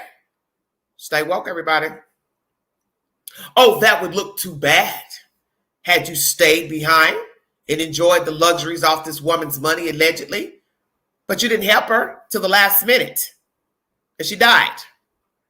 So you're a witness to a murder and a culprit to a murder. So why not go ahead and stay in the villa till it was time for you all to check out? How about that?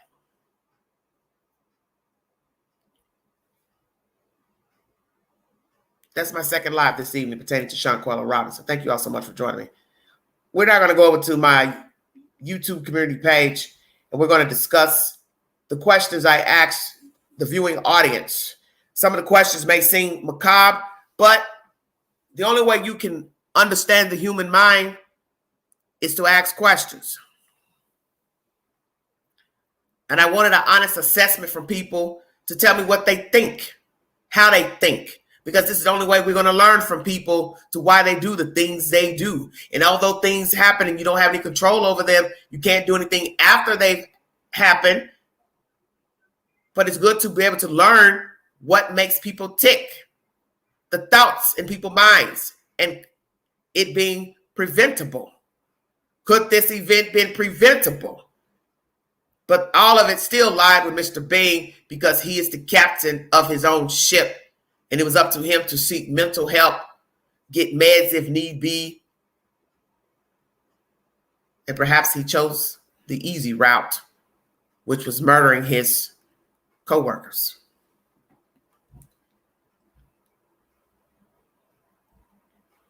If you knew you could get away with killing someone others, would you do it? 8% said yes, 92% said no, 164 votes, 3 comments. May Brown said 17 minutes ago, hey, Queen, long time no see, laugh out loud. Back in the day, the old folks used to say, let your conscience be your guide. I would never be able to get away with my own conscience. So even if I knew I could get away with something so horrific, I wouldn't do it. I'd rather have peace of mind. Karma for those that believe in it works both ways for good and evil. I choose to let God be God. Be blessed, Queen.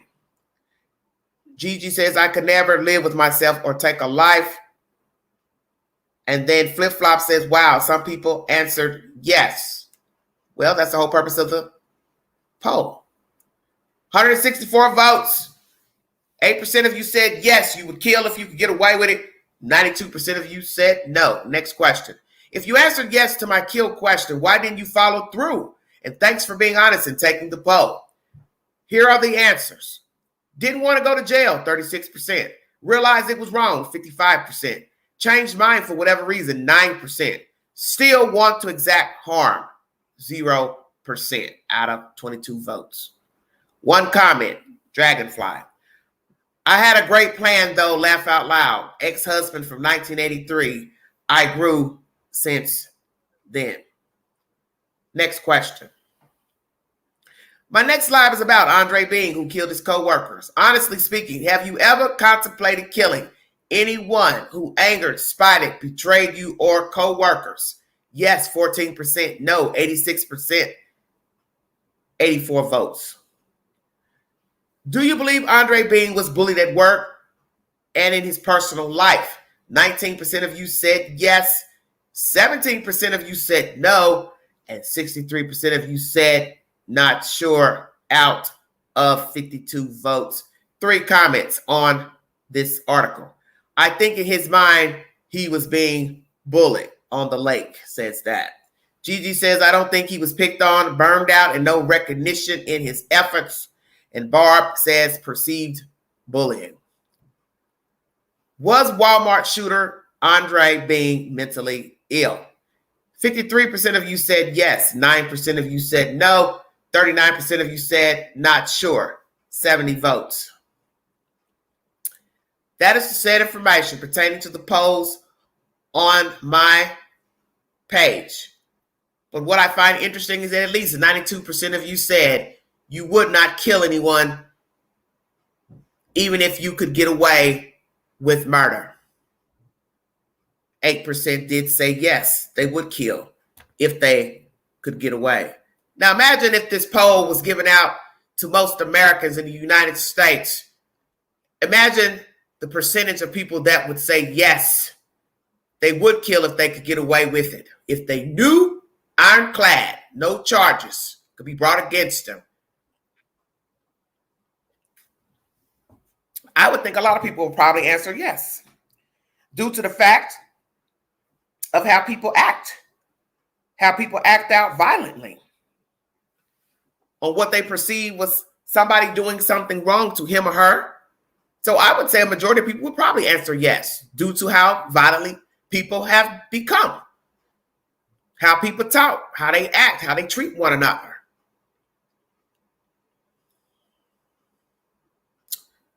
Well, oh waitress, vigilante situation. So you're basically saying you'd be like Dexter. You would kill people who killed other people senselessly. Interesting. Might put that on the poll as well. I want to thank you all so much for joining the content, watching the content, listening to the content. Thank you for all donations, stickers, and chats. Please join me live a little bit later tonight pertaining to Shanquella Robinson. We're going to take a deep dive into the human mind of why people are so eager to watch people suffer. These are younger people who obviously are not equipped to be human. This goes back to everything I've discussed during this live stream pertaining to Andre Being. You don't know people. You don't know the thought process of people. You don't know what people actually are thinking about and what they think of you. I've told you that many times. You're walking by people who do not like you, do not care for you, will lie to your face and pretend that they are friends with you. I've done it. I did it this weekend while out this week, Thanksgiving night. Talking to somebody I really don't have respect for, but I played the role. Now, I don't want to harm this person. I don't even wish anything ill towards them. But the fuckery is real. And that's my point. That all that slick ass talk and sly talk and, oh, I can't wait to talk to you. Oh, I want to see you. Oh, I want to hang out with you. All that was fake because when you had the opportunity, you bailed out. So why would Queen want to be in your company now, years later? For what reason? You fell off 2 years ago. So every time you see me out, it's fake ass conversation. Oh, hey, hit me up, call me up. Well, call me. Don't you have my number? See, Queen keeps it real.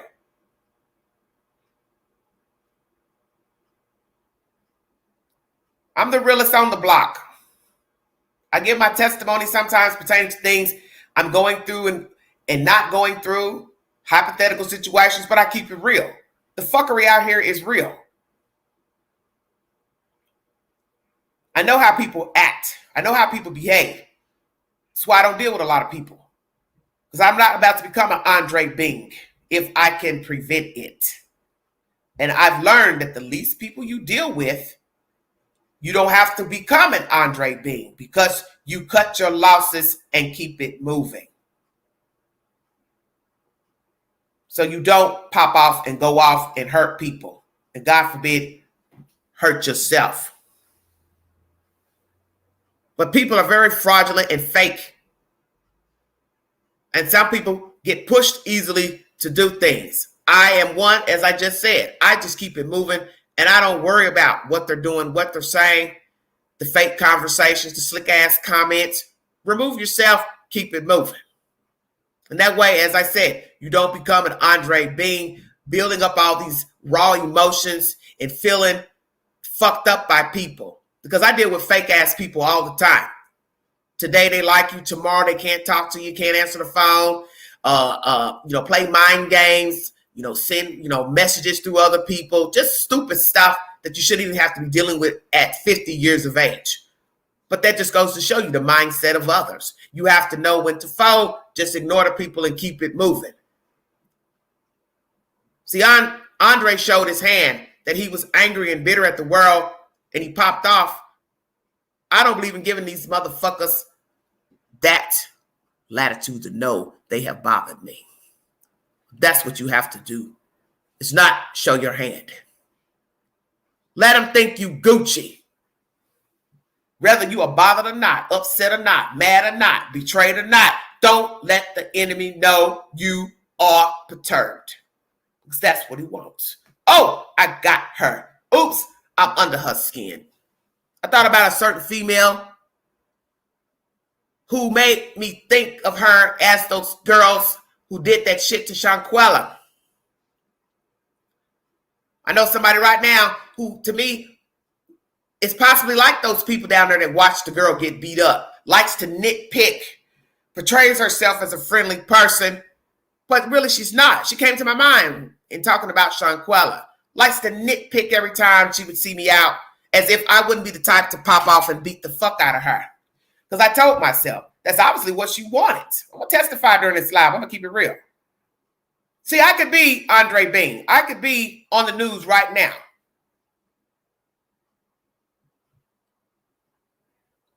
Because a person that just keeps saying little things, mumbling things when you walk by, they only say it when they see you. But other than that, they don't know where you live. They have no contact with you. But they see you out, they got something to say. Showing me that you're miserable, you're a miserable bitch. You don't have anything to live for. Because if Queen is your only concern, that lets me know you're sick.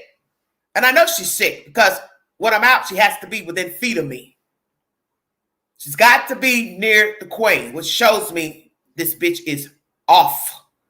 But I ignore her because I know what she wants. And I'm not going to give it to her, which is attention. But I've told her before, numerous times, stay out of the way. Stay out of my way. You don't know me. We don't have anything to talk about, so cut the shit. But she thrives on it because she's miserable. Oh, I like you. I just want to talk to you, blah, blah, blah. But I don't like you. And I've told you I don't like you. So stay out my way. But I realize she's got the propensity as those people that was in that house in Cabos. That nitpicking, that sly shit, that sly talk, mumbling stuff. Always got something to say. She's just like those people that were in that house. And I can tell you, I would bet everything I own that if she was down there in Cabos when that jumped off, she would have been one of the people rooting for that girl to get beat up. She strikes me as the people in that house. And it's interesting that she came to mind. And I always tell myself that when I think about something, there's a reason I thought about it. Because she's that person that watched. She ain't no different. Because she does that same slick shit. When I see her out, sometimes you always want to get close enough to say something. But when she's with their friend, she won't say nothing to the Queen. I think it's interesting. She likes to play mind games. But see, she hasn't met the right one that would tag her.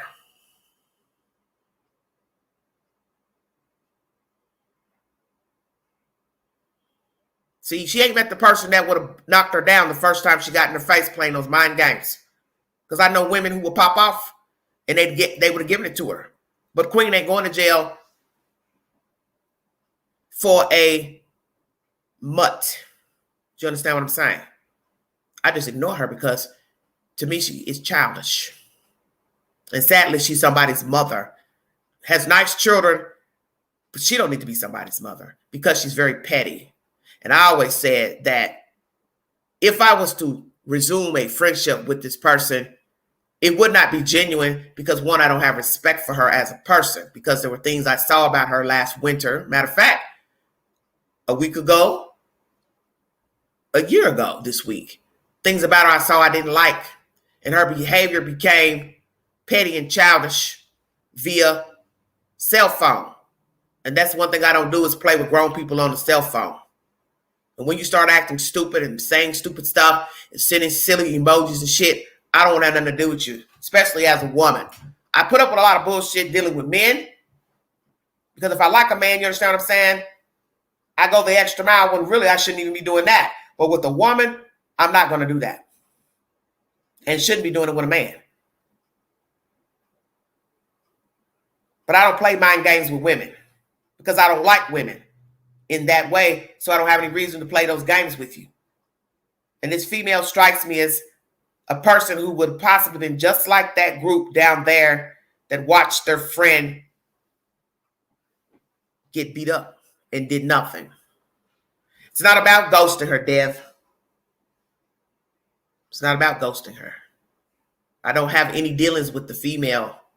The point I'm making is she likes to play mind games when she's out in public, when she sees me out. She likes to nitpick when she feels comfortable enough to get in my peripheral. But she doesn't do it when she's with her so-called female friend. She's by herself. She may take a chance to try to say something to me or speak, but it's slick. It's slick shit she does. Oh, hi, how are you? How are you doing? You know, she knows I don't like her, so she does that to get a reaction from me.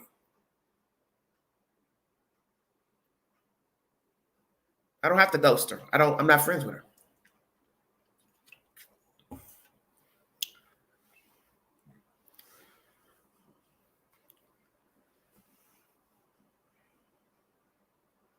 Well, a lot of people aren't really interested in what you have to say about anything because a lot of people are self-serving and they're not really interested in your problems.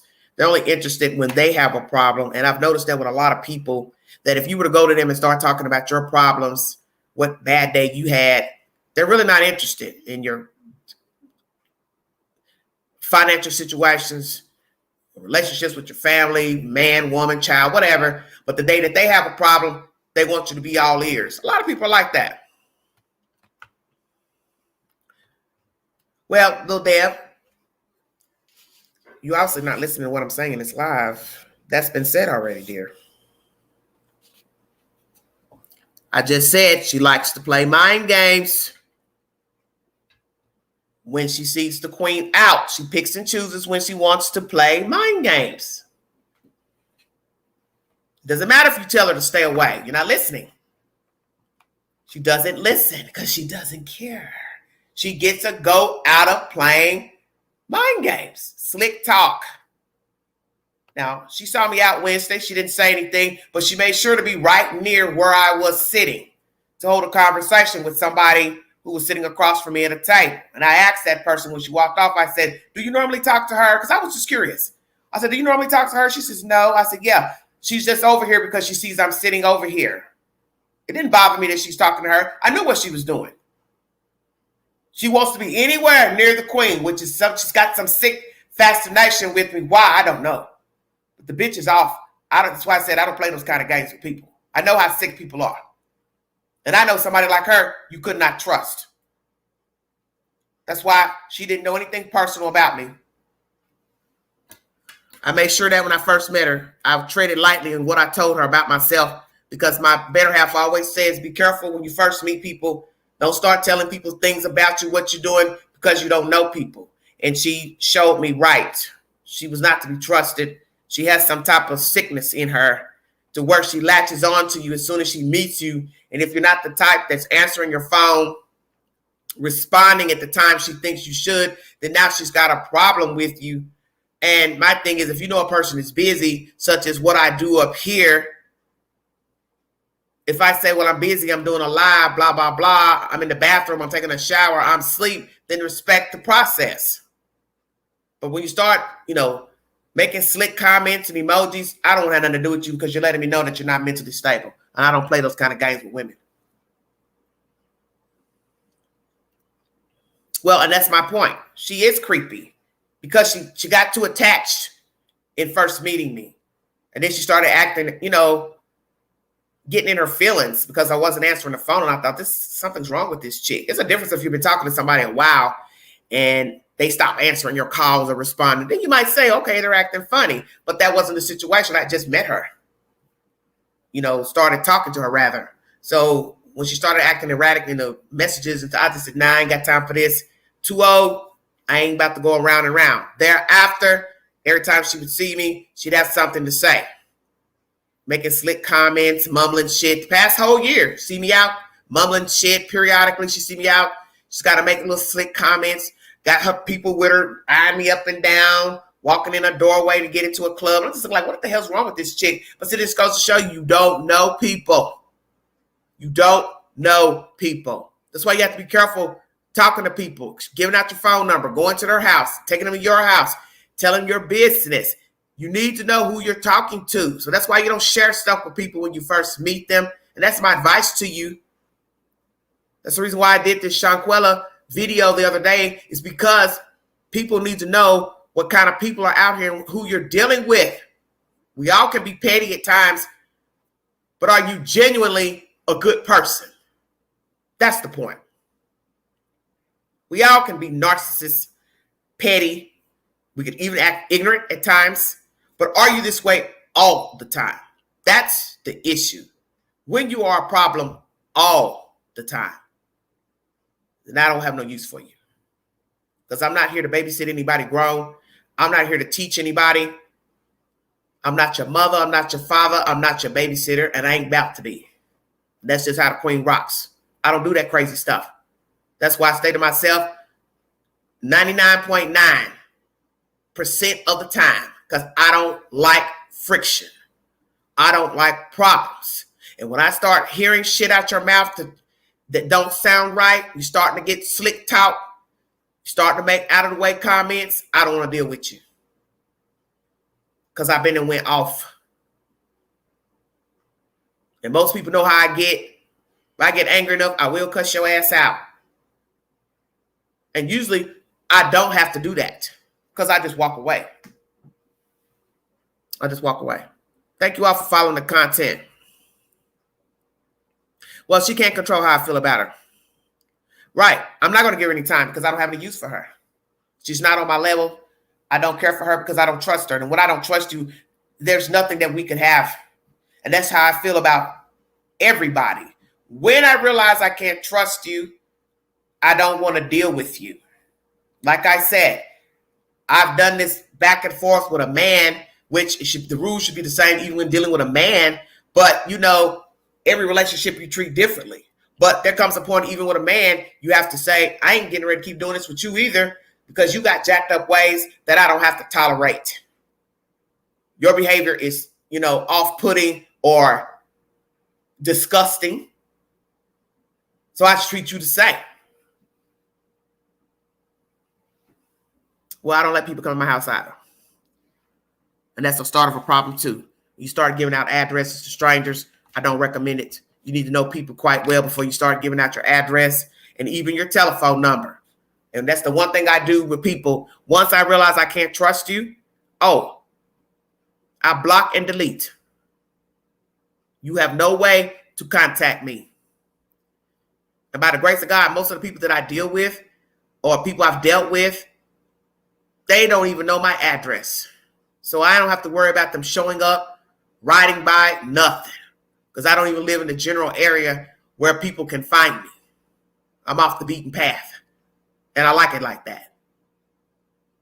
Because if I was in the inner city, I'd probably have all kind of stalkers driving by the house, trying to get a glimpse. That's the very reason why I don't live where, that's the metropolis. Because I don't want to be found and I don't want nobody bothering me. And I don't want nobody meddling in my business.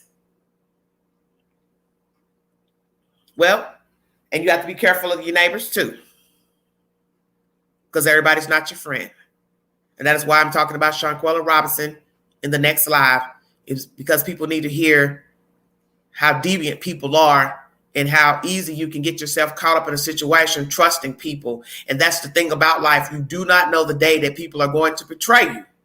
That's my message pertaining to Miss Robinson. She thought she had friends and she did not. And they beat her up and watched her die down there in Mexico. And do not think it cannot happen to you, whether you are 25 or you are 50. Everybody does not wish you well. Everybody is not supportive of you. Everybody does not have your back. And I think at some point in life, when you deal with people, especially for a duration, I think you know who's your real friend and who is not. And as I've told you all before in the live this week, you'd be surprised at the conversations I have with people pertaining to me doing YouTube. They are utterly disgusted by me being a YouTuber, and they make it known. And the first thing I think is, well, why is it bothering you? You don't pay my bills. I'm not asking you for anything. So why is it that me being a YouTuber is bothering you? If this is all you're concerned with, that means you've got some serious mental issues and you need to go check yourself, because it's not that serious. Anybody can be a YouTuber. Anybody can start a channel. All you have to do is upload a video. Voila. There you have it. Wait till you get your 1,000 subscribers. Put in your bid to be monetized. Wait to get the feedback from YouTube. Boom. There you have it. It's not rocket science. But I've realized that the YouTube has come up in conversations with people that I've met, men specifically. And somehow they seem perturbed to where it comes up in their conversation. And I'm trying to figure out why. Why would it bother you? What does my YouTube have to do with our dealings? Nothing. So you're letting me know you don't care that I do this. Oh, you talk about true crime all the time and you seem to always be. I said, yeah, that's what I do. How's that affecting you? It's not. You're making it about you. The YouTube doesn't have anything to do with you. So it shouldn't be a subject of conversation. I'm sharing this with you to show you, I keep trying to tell you, people let you know what they're made of. People let you know what they're made of. So what I want to tell anybody that was so concerned about anything pertaining to YouTube is this. If I ever offered you anything, or you came in my house and drank a cup of tea or water or this or that, or sat on a sofa, used a bar of soap, toothbrush, know that YouTube money paid for that. How about that?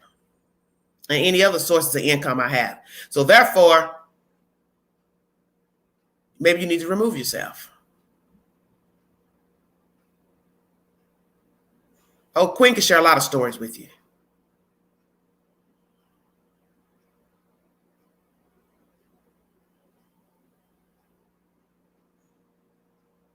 Well, I don't have a lot of patience either. I get annoyed very easily, and I think many people who know me well know how I am. There's days I don't want to do the YouTube. I don't want to talk about anything. I don't want to have a live stream. I don't like dropping the link because a lot of foolishness comes with doing the videos, leaving the comment section open, leaving putting a link. There's days I don't want to be bothered, period, with the YouTube, but I do it because that's what I've been doing. Thank you all so much for following the content. God bless all of you. Happy holidays. If you see something, say something. Be a part of the solution, not the problem. Mind the children. Always know that you can remain anonymous in order to save a life. Be careful shopping. Do not put parcels on the seats, floorboards. Put all parcels in your trunk. Do not leave boxes outside at the dumpster or your garbage can to show people what you've purchased. Please try to be home when your packages come. know that people will steal your packages that are delivered. So if you can't be home, pick them up at the post office or another designated area, or have somebody pick up your packages for you. Thank you so much. Make sure you keep all windows and doors locked anyway, holiday season or not. Do not give a perpetrator a reason to choose you as a victim. Have all your keys ready before walking out of a store. Do not fumble for keys outside in the parking lot at your car. Do not become a victim. Thank you, madam. All right. I'll see you guys later tonight. Live number 2, Shanquella Robinson. What were the friends doing while she was dwindling onto life? Thank you so much. This is Everyday Shenanigans. You all have a wonderful weekend. And please check out my community board. I will put up a movie of the week or weekend movie because I forgot to put up a movie this week because I was so busy. So check my community page for the polls. Take them if you like, or just read the information and look for the upcoming movie of the weekend. I'm going to post it here shortly. Thank you all so much for joining me. Love you too, baby. Be careful. Bye-bye.